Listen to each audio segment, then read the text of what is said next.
MotorWeek is made possible by Auto Value and Bumper to Bumper and TireRack.com. One of the most frustrating feelings in the world is twisting a wrench and nothing happens. No twisting, no budging, just a stubborn bolt that refuses to move. This is usually caused by rust, but chemicals and previous over-tightening can cause it too. Regardless, there are a number of ways to get things moving. The most common solution is to hit the part with a penetrating lubricant.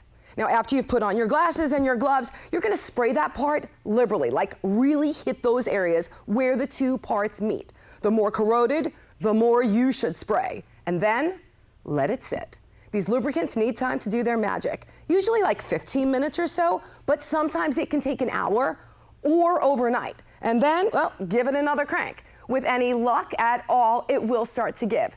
Now, if you can only get it halfway out, stop, apply more lubricant, and repeat those steps. But let's say that isn't enough. Our next trick is one you may consider from the very beginning. When in doubt, let physics work for you. Yep, grab a bigger wrench and a bar to give you mechanical leverage. Now, did you know that screwdrivers do more than just driving screws? By sliding the screwdriver through the jaws of a wrench, you can increase the torque that you're able to apply.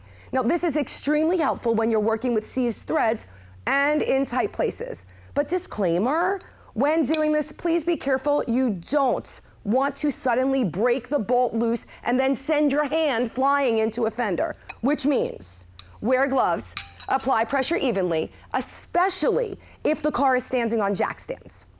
Okay, so lubricant and a persuader bar still aren't helping? Well, in the shop, we'd like to introduce the torch and use heat. Why? Because this expands the parts and can get things moving. But another disclaimer, only introduce a flame away from flammable components.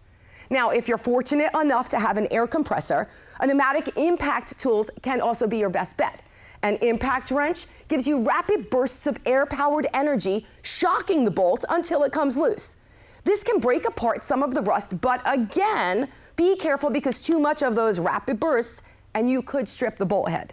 In this case, you can try using a bolt extractor. Now, these kits allow you to bore into the stripped bolt and remove it without damaging the threads. Just follow the guide provided with the kit and you'll be on your way to a loose bolt. Working with stubborn parts is never fun, but hopefully these tips can help alleviate some of your woes. If you have any questions or comments, reach out to us right here at MotorWeek.